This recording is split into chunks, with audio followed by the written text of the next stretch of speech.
দেখো বন্ধুরা, আমরা দীঘার সেই জগন্নাথ মন্দির হচ্ছে তার সাইড দিয়ে সাইকেল নিয়ে যাচ্ছি। আমার দাদা সাইকেল চালাচ্ছে। দাদা দেখ এদিকে, এইদিকে আর এদিকে বাবা, দাদার দাঁতও আছে বুঝলে। দেখো, এখনো মন্দির সম্পূর্ণ হয়নি, সম্পূর্ণ হবে খুব তাড়াতাড়ি মনে হচ্ছে। কেন? হ্যাঁ বাবা, সাইকেল চালাচ্ছে আবার সোজা হ্যান্ডেল সাইকেল, নাকি ফেটে যাচ্ছে। কথা শোনো, আচ্ছা ক্রেন দিয়ে উপরে উপরে কত লোক কাজ করছে, বড় বড় ক্রেন। কিন্তু আমি কিন্তু কোনোদিন দেখিনি এত বড় ক্রেন, এখানে এসেই দেখছি। সত্যি কিন্তু দাদা, আমি কিন্তু সত্যি দেখিনি এত বড় ক্রেন, যেটা দেখিনি। আমার হাই সেই তারা কোথায় বসে আছে দেখেছো? হাই সেই চূড়ার মধ্যে তারা বসে আছে, আজকে বসে আছে। যখন হবে, হ্যাঁ দাদা তার সাইকেল ভুলভাল জায়গায় ঘুরে যাচ্ছে। বাস, দাদা আর পারলো না, রাস্তা ঢাল আছে, সাইকেল টানতেই পারলো না, হেঁটে হেঁটে চলো,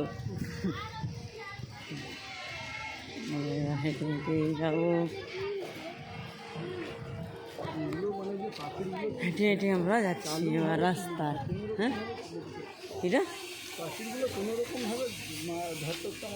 পাথরগুলো না এখন চট করে জায়গাটা আপাতত ঘেরছে না, ঘেরার পরে পজিশন নিচ্ছে, নাহলে কেউ উঠতে চাইছিল না, ঘরটর ছিল না এই পাশে, এই ঘরটরগুলো ওঠানোর জন্য চটচট এগুলো।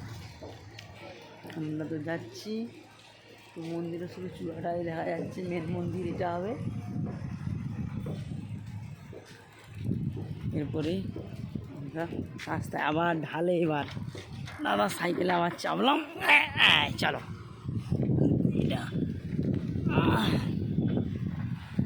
দেখো, বনের সাইড দিয়ে, একদম মন্দিরের সাইড দিয়ে আসতে মোটরসাইকেল আছে, মোটরসাইকেল আছে। আয় কি স্পিড, গেল গেল গেল, যা স্পিড! এ তো মানে দীঘার ট্রেনে এত স্পিড নেই। এই যে বন্ধুরা, দীঘার স্টেশন দেখা যাচ্ছে, আমরা স্টেশনের সাইড দিয়ে যাচ্ছি স্টেশন, আর এই যে মন্দির, একদম মন্দিরের গা দিয়ে। আজকে আমরা মন্দিরের গা দিয়ে যাচ্ছি, মন্দির পুরো দেখা যাচ্ছে, এখনো তৈরি হচ্ছে বলে তাই। এখানে কাজ হচ্ছে, এখানে পাথর কাটা মেশিন চলছে। মন্দির